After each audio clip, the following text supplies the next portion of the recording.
आज की भागदौड़ भरी जिंदगी में हमारा मन अनेक विचारों से भर जाता है। चिंता, तनाव और असुरक्षा जैसे नकारात्मक भावनाएं हमें मानसिक रूप से कमजोर बना देती है। इसीलिए मन को खाली करना या मानसिक शांति प्राप्त करना बेहद महत्वपूर्ण हो जाता है। मानसिक शांति और संतुलन के लिए जरूरी है कि हम अनावश्यक चीजों से दूरी बनाएं, वर्तमान में जिए और अपने मन को नियमित रूप से साफ करें। ऐसा करने से हम अपने जीवन में अधिक सुख और संतोष प्राप्त कर सकते हैं।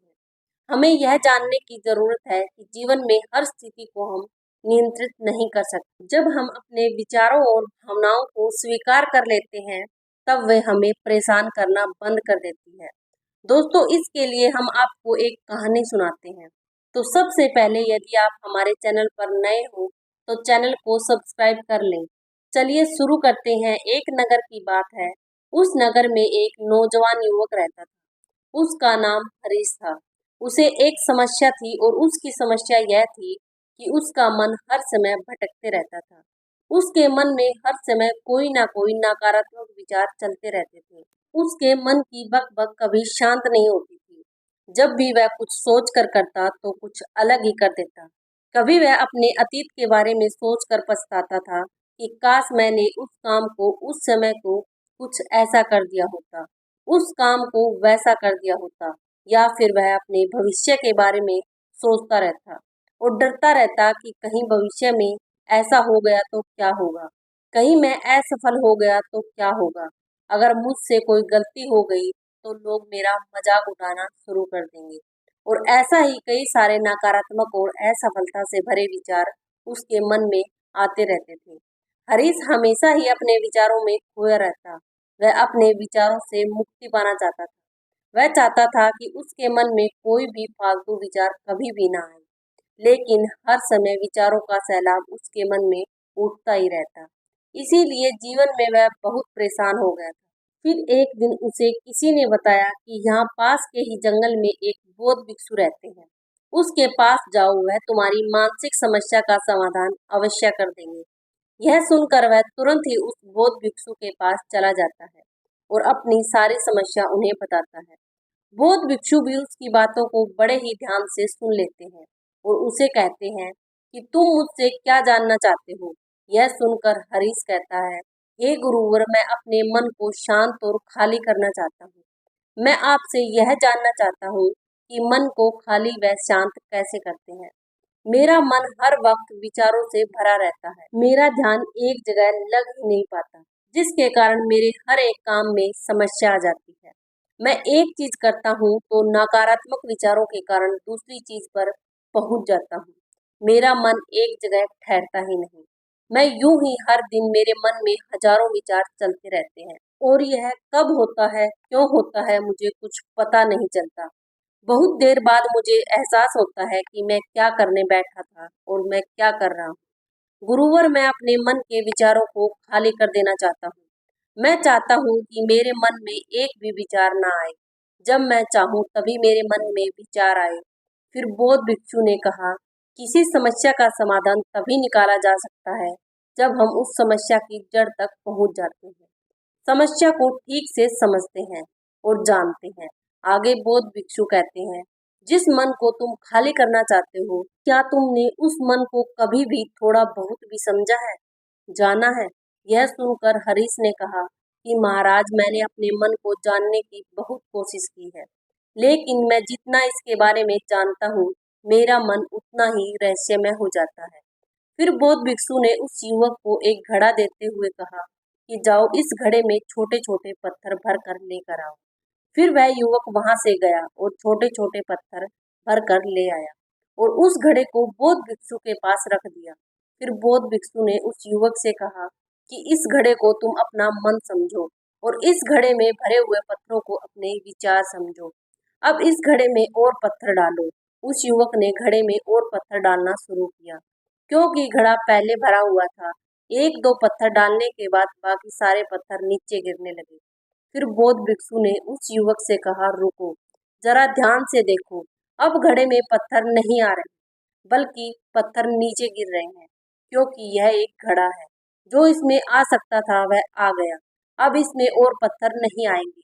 अगर दूसरे पत्थर डालने हैं तो पहले वाले पत्थरों को निकालना होगा। यह सुनकर उस युवक ने कहा, गुरुदेव मैं आपकी बात समझ गया हूँ कि आप मुझे क्या बताना चाहते हैं। हमें अपने मन को विचारों से ही खाली कर देना चाहिए। हरीश की यह बात सुनकर बौद्ध भिक्षु मुस्कुराने लगे और कहा, पहले मेरी पूरी बात तो सुन लो, उसके बाद मन को खाली कर देना। फिर बौद्ध भिक्षु ने उस युवक को कहा कि हमारा मन एक घड़े के बिल्कुल उल्टा है, क्योंकि घड़े को तुम पत्थरों से भर सकते हो, लेकिन मन को विचारों से नहीं भर पाओगे, क्योंकि मन तो हमेशा खाली रहता है। यह सुनकर उस युवक ने कहा, गुरुदेव मुझे आपकी बातें समझ में नहीं आई। मन खाली रहता है तो फिर हम उसे खाली करना क्यों चाहते हैं? फिर मन को खाली करने की क्या ही आवश्यकता है? फिर बौद्ध भिक्षु ने उससे कहा कि इस घड़े से एक एक करके पत्थरों को बाहर निकालो। हरीश ने वैसा ही किया। वह घड़े में एक एक करके पूरे पत्थरों को बाहर निकालता रहा और ऐसा करते करते अंत घड़ा खाली हो गया। फिर बौद्ध भिक्षु ने उस युवक से कहा, देखा, तुमने जब एक एक करके पत्थरों को बाहर निकाला तो यह घड़ा खाली हो गया। अब तुम इस घड़े में कोई भी पत्थर डाल सकते हो, दूसरे पत्थर डाल सकते हो, या फिर उन्हीं पत्थरों को दोबारा डाल सकते हो, आधा भर सकते हो या फिर पूरा भी भर सकते हो। फिर वह युवक कहता है, गुरुदेव मैं भी तो यही कह रहा हूँ कि मुझे अपने मन को खाली करना है। यह तो एक पत्थर है, इसे आसानी से निकाला जा सकता है और घड़े को खाली किया जा सकता है, लेकिन गुरुदेव मैं अपने मन को खाली कैसे करूं? फिर बौद्ध भिक्षु ने कहा, इस घड़े में एक पत्थर डालो और दो पत्थर निकालो। यह सुनकर उस युवक ने कहा, गुरुदेव यह कैसे हो सकता है? जब इस घड़े में एक ही पत्थर होगा तो एक ही पत्थर निकलेगा, तो दो कैसे निकलेंगे? फिर बौद्ध भिक्षु ने उससे कहा, ऐसा नहीं हो सकता है, तो ऐसा ही करो कि इस घड़े में दो पत्थर डालो और चार निकालो।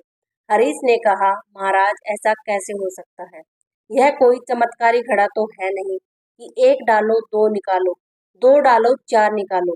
यह सुनकर बौद्ध भिक्षु ने कहा, यह घड़ा तो चमत्कारिक नहीं है, लेकिन तुम्हारा मन तो चमत्कारिक है। इसमें से अगर तुम एक विचार बाहर निकालते हो तो उसके साथ दो विचार आते हैं, और जब तुम उन दो विचारों को पकड़ते हो तो उसके साथ चार विचार निकलते हैं, और फिर ऐसे करते करते विचारों की एक लंबी श्रृंखला बन जाती है, और फिर तुम कहीं नहीं रुकते, एक के बाद एक विचारों को पकड़ते जाते हो। यह मिट्टी का घड़ा तो पत्थरों से भर जाएगा, लेकिन तुम्हारा मन कभी नहीं भरता। वह हमेशा खाली ही रहता है, लेकिन वह खाली नहीं रहता। यह इस मन की माया है कि सब कुछ है लेकिन फिर भी कुछ नहीं। फिर उस युवक ने कहा, गुरुदेव मैं आपकी बात समझ रहा हूँ, लेकिन क्या मैं हमेशा अपने विचारों के जाल में ही फंसा रहूंगा? क्या मन के इस माया जाल से निकलने का कोई रास्ता नहीं? फिर बौद्ध भिक्षु ने कहा, इस मिट्टी के घड़े में आधे पत्थर भर दो। फिर उस युवक ने ऐसा ही किया। फिर बौद्ध भिक्षु ने कहा, अब इन पत्थरों में से कोई एक पत्थर चुनो और उस पत्थर की एक छोटी सी मूर्ति बनाकर मुझे दे दो। मैं जानता हूँ कि तुम एक अच्छे कलाकार हो। हरीश ने एक पत्थर निकाला और उस पत्थर को बौद्ध भिक्षु के सामने ही रासने लगा। पत्थर को रास्ते वक्त उसे लगा कि यह पत्थर अच्छा नहीं। फिर उसने दूसरा पत्थर घड़े से निकाला, लेकिन उसे वह पत्थर भी पसंद नहीं आया। फिर उसने तीसरा पत्थर निकाला, लेकिन वह तीसरा पत्थर भी उसे पसंद नहीं आया। उसका रंग अच्छा नहीं था। ऐसे करते करते उस युवक ने सारे ही पत्थरों को बाहर निकाल दिया। उस युवक को ऐसा करते हुए बौद्ध भिक्षु बड़े ही ध्यान से देख रहे थे। फिर बौद्ध भिक्षु ने उससे कहा, जो तुमने सबसे पहले पत्थर निकाला था उस पत्थर को यह समझकर तराश दे कि इसके बाद तुम्हारे पास कोई और पत्थर नहीं और यह एक ही पत्थर तुम्हारे पास है।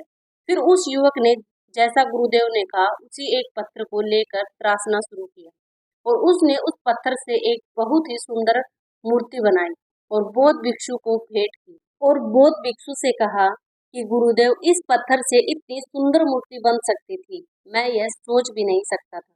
उस युवक की बात सुनकर बौद्ध भिक्षु ने कहा कि जब तुम्हारे पास और कोई दूसरा विकल्प ही नहीं होता, तब हम उस विकल्प में ही संपूर्ण ऊर्जा लगाते हैं और उसी को सबसे बेहतर बनाने की कोशिश करते हैं। और जब हमारे पास कई सारे विकल्प होते हैं, तो हम पत्थर चुनते भी नहीं और मूर्ति बनाते भी नहीं। हमारा मन भी एक विचार के पीछे हजारों विकल्प खोल के रख देता है और एक मुख्य विचार को छोड़कर उन हजारों फालतू के विचारों में उलझकर हम रह जाते हैं। फिर उस युवक ने कहा, गुरुदेव, मैं आपकी बातों को बहुत अच्छे से समझ गया हूँ, लेकिन अब मुझे क्या करना चाहिए? कृपया आप मेरा मार्गदर्शन करें। बौद्ध भिक्षु ने उस युवक से कहा कि मन को खाली करना, साफ करना एक दो दिन का काम नहीं, यह बहुत लंबी प्रक्रिया है। तो क्या तुम इसके लिए तैयार हो?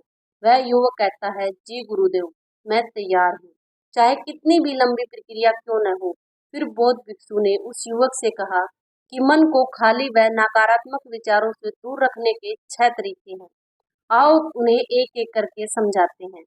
पहला तरीका है कि ऐसे लोगों का साथ छोड़ दो जो तुम्हें कमजोर, पिछड़ा हुआ, लक्ष्यहीन महसूस कराएं। अक्सर हमारे आसपास ऐसे लोग होते हैं जो हमसे पद और धन में ऊपर होते हैं और इसी पद और धन के घमंड में वह अपने नीचे के लोगों को कुछ भी नहीं समझते। इसीलिए ऐसे लोगों के पास रहना ही नहीं चाहिए और ऐसे लोग अपने से छोटे लोगों को हमेशा यही महसूस कराते हैं कि आप कितने छोटे हैं और इसीलिए वह छोटे लोग अपने जीवन में कुछ बड़ा हासिल कर नहीं सकते। इसके अलावा कई बार हमारे मित्र और घर परिवार के सदस्य भी ऐसे होते हैं जो अक्सर हमें छोटा महसूस कराते हैं, हमें नीचा दिखाने की कोशिश करते हैं, लोगों के सामने हमारा मजाक बनाते हैं। तो ऐसे लोगों से जितना दूर हो सके उतना दूर रहो। यह लोग ऐसे होते हैं कि तुम्हारी नजरों से तुम्हारी गरिमा को दूर करके तुम्हें लक्ष्यहीन बनाते हैं और फिर तुम्हें खुद की काबिलियत पर शक होना शुरू हो जाता है। तुम्हारे अंदर खुद के प्रति नकारात्मक भावनाएं आ जाती है और यह नकारात्मक विचार तुम्हें मानसिक तनाव और चिंता की ओर ले जाते हैं। फिर बौद्ध भिक्षु दूसरा तरीका बताते हुए कहते हैं कि तुम बहुत ही कम और चुनिंदा लोगों को ही अपना मित्र बनाओ। ऐसे लोगों को ही अपना मित्र बनाओ जिससे तुम कुछ सीख सकते हो, जिनकी तुम इज्जत कर सकते हो, जो तुम्हारी भावनाओं को समझ सके, जिनकी सोच तुमसे मेल खाती हो, जो जीवन में तुम्हें आगे बढ़ाने में सहायता करे। हमारे जीवन और चरित्र में हमारे माँ बाप के बाद हमारे मित्रों का ही सबसे ज्यादा योगदान होता है। इसीलिए मित्रों का सही होना भी बहुत आवश्यक है। ऐसा कहा भी जाता है, तुम उन 5 लोगों का प्रतिबिंब हो जिनके साथ तुम सबसे ज्यादा वक्त बिताते हो। अगर तुम्हारे आसपास के 5 लोग जिनके साथ तुम सबसे ज्यादा वक्त बिताते हो वह ईमानदार है तो तुम भी धीरे धीरे ईमानदार होना शुरू कर दोगे और अगर वह लोग अमीर है तो तुम भी धीरे धीरे अमीर बनना शुरू कर दोगे। कहने का अर्थ यही है कि तुम वैसा ही बन जाते हो जिस तरह के लोगों के साथ तुम अपना समय व्यतीत करते हो। किसी महान दार्शनिक ने कहा था कि तुम मुझे किसी भी इंसान के मित्रों से मिलवा दो तो मैं उसके मित्रों को देखकर उस इंसान का भविष्य बता दूंगा। हमारी सबसे बड़ी समस्या यही है कि हम लोगों को ना नहीं बोल सकते। जिन लोगों के साथ हम रहना पसंद भी नहीं करते, ना चाहते हुए भी हमें उन नकारात्मक लोगों के साथ वक्त बिताना पड़ता है। इसीलिए सबसे पहले हमें अपनी जिंदगी में उन लोगों को ना कहना पड़ेगा जिनके साथ रहकर हमें लगता है कि यह हमारी जिंदगी खराब कर देंगे। अगर यह हमारी जिंदगी में ना हो तो शायद हम ज्यादा खुश रहेंगे।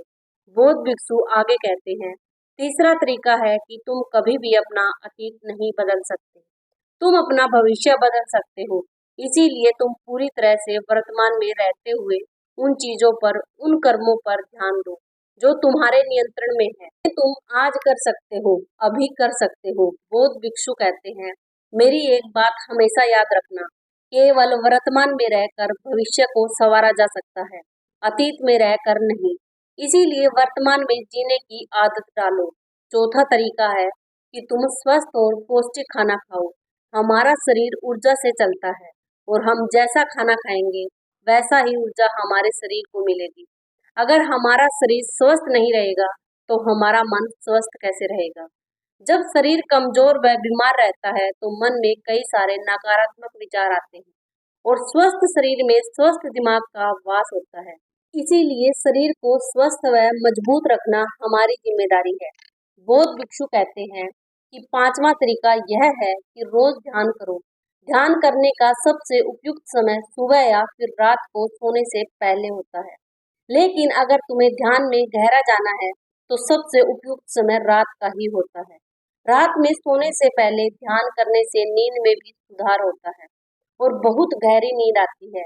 ध्यान करने के लिए तुम अपनी सांसों पर ध्यान केंद्रित कर सकते हो या फिर तुम अपने मन में उठने वाले विचारों पर भी अपना ध्यान केंद्रित कर सकते हो। मन में उठने वाले विचारों पर ध्यान केंद्रित करने से ध्यान करने वाले का ज्यादा फायदा होता है, क्योंकि इसमें आसानी से गहरे ध्यान में उतारा जा सकता है। अगर तुम ध्यान नहीं कर सकते हो तो रोज खुद के साथ अकेले में वक्त बिताओ। खुद के व्यवहार को समझो, देखने की कोशिश करो कि मन में किस तरह के विचार उठ रहे हैं और क्यों उठ रहे हैं। फिर बौद्ध भिक्षु आगे बताते हुए कहते हैं, छठा तरीका है कि तुम नई नई जगह घूमने जा सकते हो, क्योंकि एक पुरानी कहावत है कि एक लंबी यात्रा आपको 100 किताबों के बराबर ज्ञान देती है। गौतम बुद्ध अपने जीवन काल में 9 महीने लगातार घूम रहे थे। उनके भ्रमण करने का यही कारण था कि नई नई जगह जाने से ज्ञान की प्राप्ति के साथ साथ मन को एक नयापन भी प्राप्त होता है। नई जगह घूमने जाने पर हमारे मन उत्साहित रहता है। फिर बौद्ध भिक्षु कहते हैं, मन के जाल में कभी मत फंसो। मन को खाली करने की कोशिश मत करो। जीवन में ध्यान करना सीखो। अपने ध्यान को केंद्रित करो। अपने ध्यान में एकाग्रता लाओ और जीवन में जो कर रहे हो उसे पूरी मेहनत के साथ अंतिम समझ कर करो। उस काम को ऐसे करो कि उसके बाद तुम्हें और कुछ नहीं करना। और फिर जब दूसरे विचार पर कार्य करो तो बस उसी पर कार्य करो, किसी तीसरे विचार पर नहीं। मन के माया जाल से निकलना इतना आसान नहीं, लेकिन ध्यान करने से सब कुछ पाया जा सकता है। दोस्तों, अगर वीडियो पसंद आई हो तो वीडियो को लाइक, शेयर एंड हमारे चैनल अधिक ज्ञान सागर को सब्सक्राइब करना ना भूलें।